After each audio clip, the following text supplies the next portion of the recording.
Halo Sobat Mari Belajar, bertemu kembali kita di kelas belajar, di mana Sobat Belajar bisa belajar banyak hal mengenai data analis dalam 5 hari menggunakan Power BI.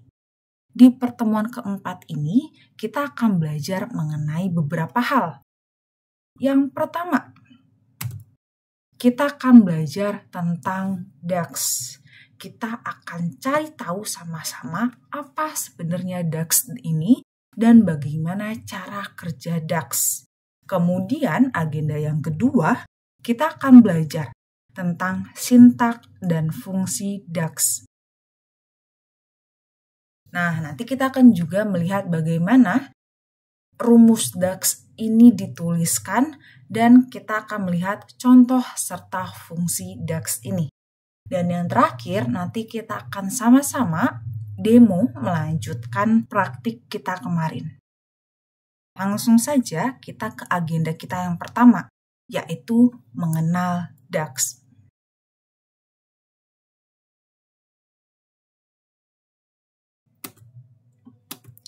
Nah, apa ini DAX? Jadi, DAX ini adalah kepanjangan dari Data Analysis Expression, yaitu suatu bahasa ekspresi rumus yang biasanya digunakan dalam analisis services, Power BI, dan Power Pivot di Excel.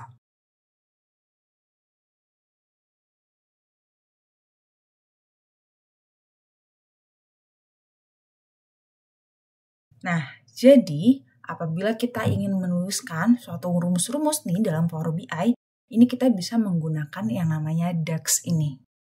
DAX ini bisa seperti fungsi, operator, dan nilai untuk melakukan kalkulasi dan query tingkat lanjut pada data dalam tabel dan kolom terkait dalam model data tabular. Contohnya adalah rumus perhitungan, rumus memperlihatkan nilai, ataupun yang lainnya. Nah, kita lihat bagaimana penggunaan rumus DAX ini. Rumus DAX ini bisa digunakan untuk membuat 3 hal. Yang pertama, yaitu pengukuran. Yang kedua, yaitu kolom terhitung. Dan yang ketiga adalah tabel terhitung. Nah, kita pahami dari yang satu dulu, yaitu pengukuran. Pengukuran ini adalah rumus perhitungan dinamis yang hasilnya berubah tergantung pada konteks.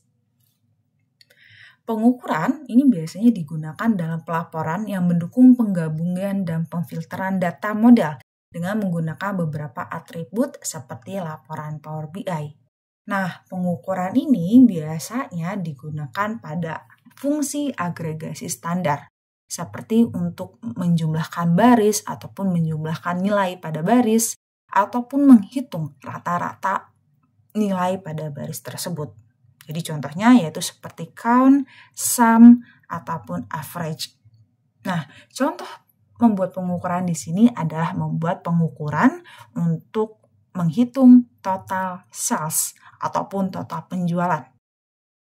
Total penjualan ini didapat dari menjumlahkan semua baris yang ada di kolom salesman. Jadi, kolom salesman tersebut dihitung berapa nilainya, kemudian nilai tersebut diberi nama total sales. Lanjut, yang kedua adalah kolom terhitung. Kolom terhitung ini adalah kolom yang biasanya kita tambahkan ke tabel yang sudah ada. Lalu kita buat rumus DAX yang menentukan nilai kolom tersebut. Sama seperti kolom-kolom lainnya, jadi kalau misalnya nanti kolom terhitung tersebut dibuat menggunakan rumus DAX yang valid, maka nilainya pada setiap baris ini akan dimasukkan setelah rumus tersebut dimasukkan. Nah, kemudian nilai-nilai yang ada pada baris tersebut nanti akan disimpan dalam model data dalam memori.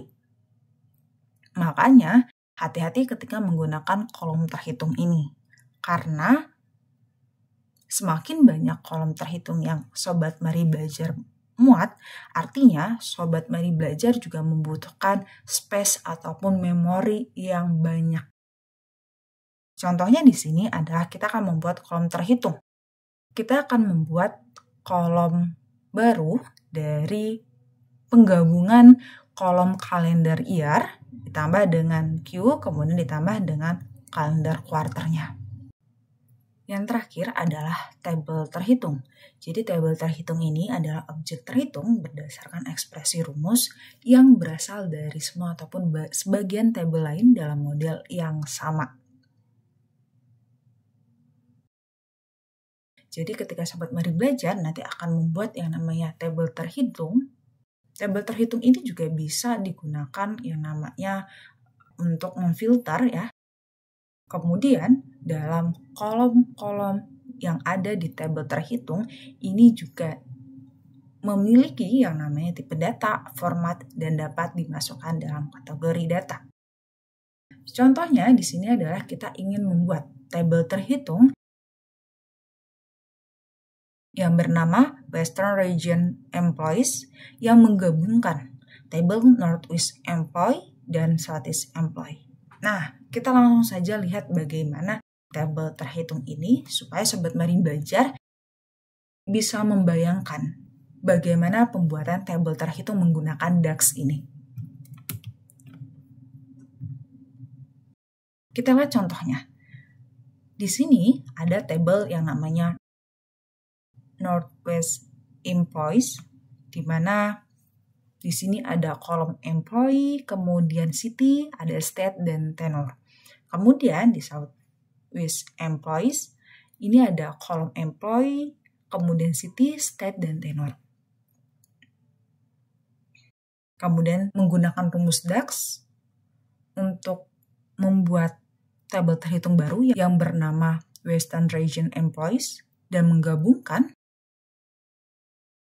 tabel Northwest Employees dan Southeast Employees. Maka hasilnya Sobat Mari Belajar bisa lihat pada layar.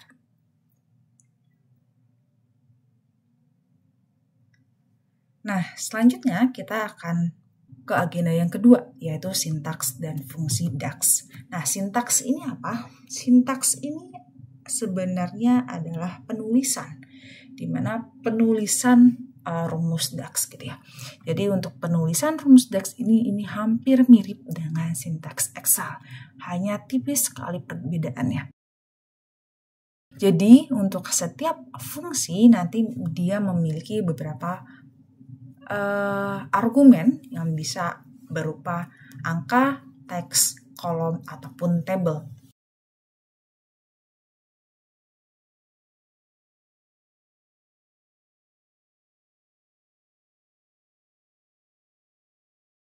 Fungsi DAX ini dibagi menjadi beberapa kategori. Yang pertama, yaitu ada yang namanya fungsi agregasi, yang kedua ada yang namanya fungsi kecerdasan waktu, dan yang ketiga ada yang namanya fungsi logika, keempat ada yang namanya fungsi teks, dan yang terakhir ada yang namanya fungsi filter. Kita bahas satu persatu fungsi ini. Fungsi agregasi. Fungsi agregasi ini adalah menghitung nilai skalar. Nilai skalar ini adalah nilai yang bentuknya angka. Jadi, angka-angka tersebut ini akan dihitung nilainya. Seperti akan dihitung berapa jumlah dari nilai tersebut. Kemudian rata-ratanya, minimum ataupun maksimum untuk semua baris dalam kolom tersebut. Ataupun dalam tabel yang telah ditentukan ekspresinya. Nah, contohnya di sini adalah sum sales amount, di mana ini menghitung jumlah nilai yang ada di kolom sales amount. Nah, selanjutnya ini adalah fungsi kecerdasan waktu. Fungsi kecerdasan waktu di dalam DAX ini digunakan untuk menyederhanakan tugas memodifikasi konteks filter tanggal. Jadi, apabila Sobat Mari Belajar ingin menggunakan fungsi kecerdasan waktu, pastikan dalam model Sobat Mari Belajar ataupun dalam tabel Sobat Mari Belajar ini memiliki setidaknya satu tabel tanggal. Jadi di sini contohnya ingin menghitung revenue per tahunnya gitu ya. Jadi dia menggunakan table date.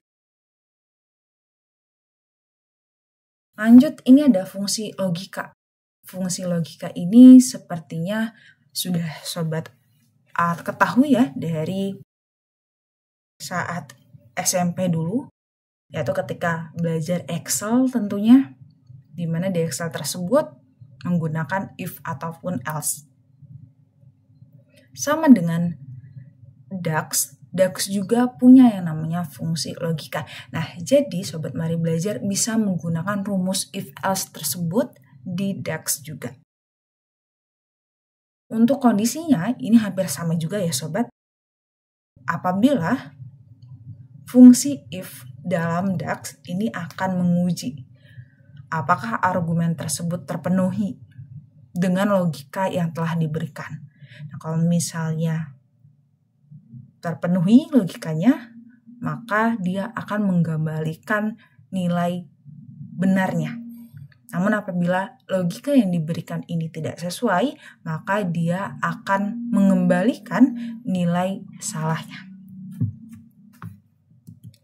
Lanjut, ini ada yang namanya fungsi teks. Di DAX Sobat Mari Belajar juga bisa loh menggunakan yang namanya fungsi teks ini. Contohnya, apabila Sobat Mari Belajar ingin menggabungkan satu kata dengan kata yang lainnya. Selain untuk menggabungkan kata satu dengan kata lainnya menggunakan fungsi concatenate, nah fungsi teks yang lainnya ada juga yang namanya len. Len ini akan menghitung berapa banyak huruf yang ada dalam suatu kata ataupun kalimat. Selanjutnya, right dan left, ini dia akan melihat kata bagian kanan ataupun kata bagian kirinya, kemudian trim ini dia akan menghapus spasi yang ada dalam teks. Lanjut, ini ada yang namanya fungsi filter.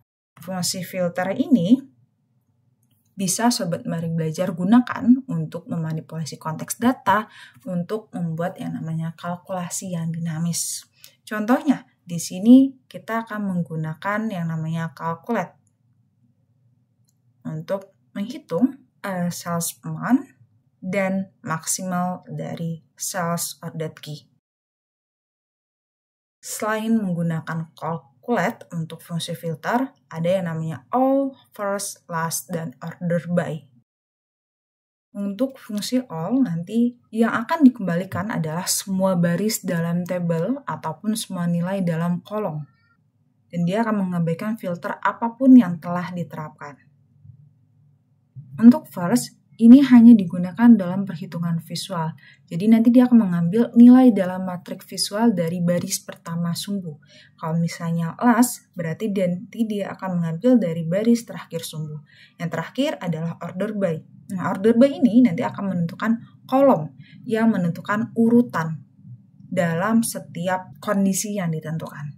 Jadi order by ini intinya dia akan mengurutkan sesuai dengan kondisi yang kita berikan.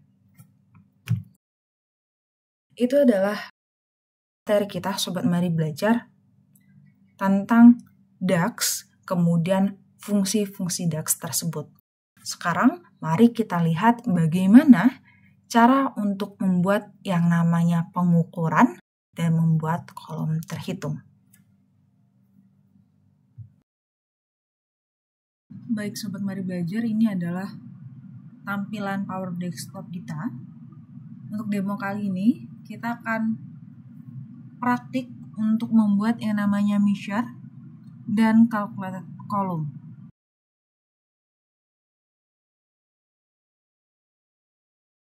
Untuk memperjelas hasilnya, kita akan ke table view di sini. Kemudian, yang pertama kita akan membuat suatu pengukuran yang bernama total sales. Total sales ini didapat dari menjumlahkan nilai dari kolom sales. Caranya di sini bisa dengan dua cara, yaitu bisa dengan cara klik New Measure yang ada di menu Table Tools, atau bisa dengan cara klik titik 3 di sheet 1 kemudian pilih New Measure.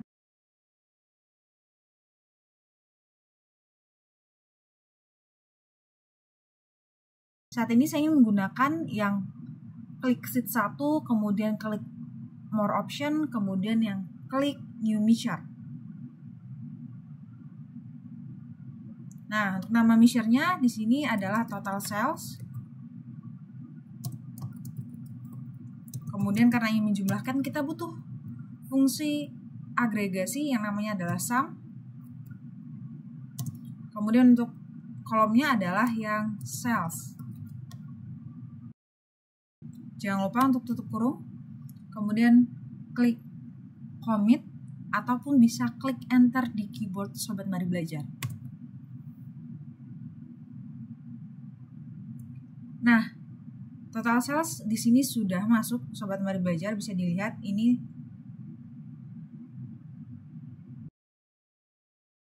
Selanjutnya kita akan membuat yang namanya calculate column yang bernama customer name. Calculate column tersebut didapat dari gabungan kolom first name dan last name. Caranya yaitu bisa ke Table Tools, kemudian pilih yang New Column. Nah, kolomnya di sini adalah customer name. Kemudian kita butuh yang namanya tadi adalah concatenate ya, untuk menggabungkan antara teks satu dengan teks yang lainnya.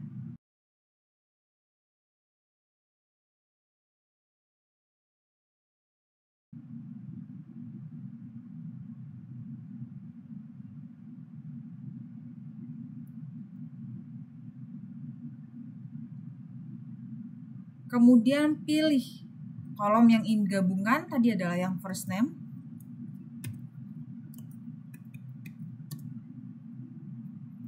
Kemudian kita beri koma.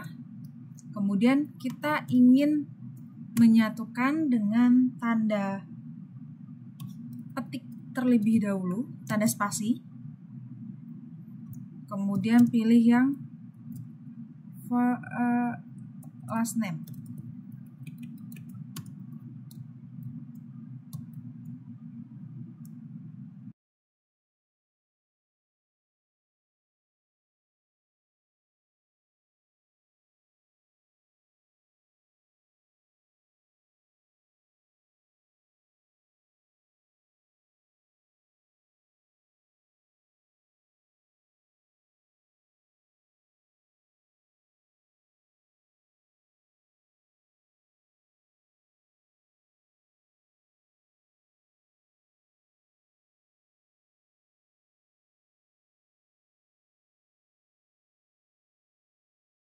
Nah, di sini sudah terlihat Sobat Mari Belajar kolom baru yang namanya customer name.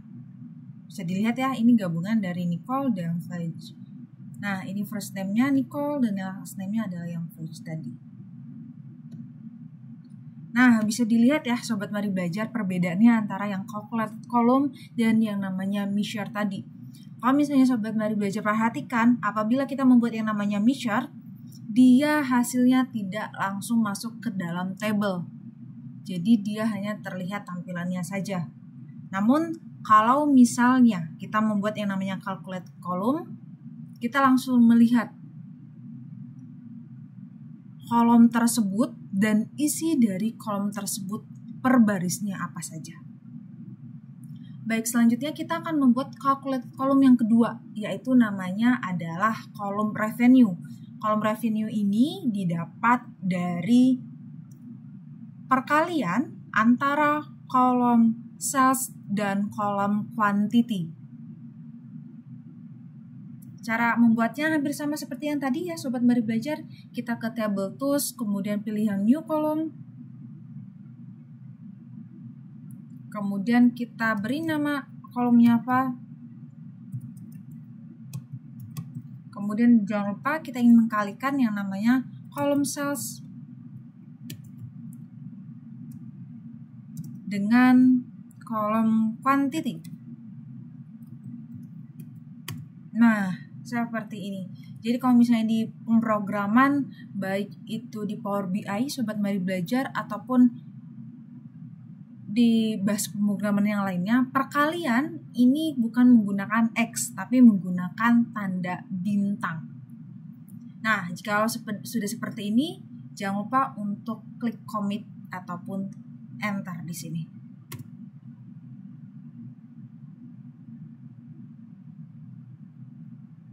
Nah, sudah Sobat Mari Belajar, ini adalah hasil pembuatan calculate column dan measure kita.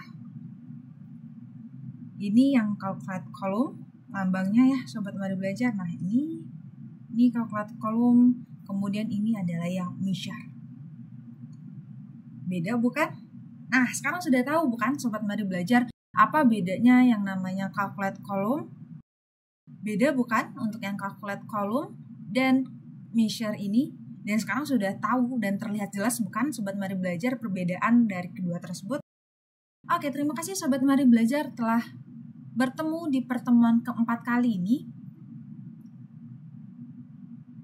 Selanjutnya kita akan membuat yang namanya laporan dan pastinya praktiknya akan lebih menarik lagi. Terima kasih Sobat Mari Belajar yang telah bersama-sama belajar di kelas belajar pada pertemuan keempat kali ini. Jangan lupa untuk belajar bersama di pertemuan berikutnya.